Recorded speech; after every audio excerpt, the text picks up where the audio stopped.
திமுகவில் இனி சபரீசன் அவுட். ஒட்டுமொத்த அதிகாரத்தையும் கைப்பற்றிய உதயநிதி. திமுகவில் பவர்மிக்கவராக செயல்பட்டு வந்தவர் முதலமைச்சர் மு.க.ஸ்டாலின் அவர்களின் மருமகன் சபரீசன் அவர்கள்.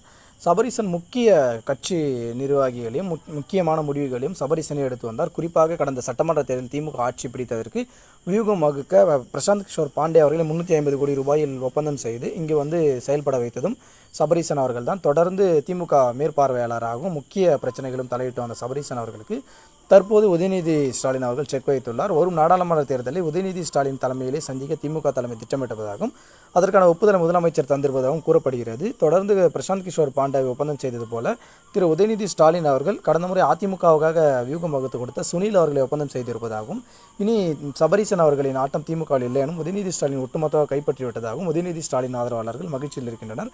தொடர்ந்து அரசியல் சார்ந்த காணொலிகளை தெரிந்து கொள்ள நம்முடைய சேனலை சப்ஸ்கிரைப் செய்யுமாறு அன்போடு கேட்டுக்கொள்கிறோம். நன்றி, வணக்கம்.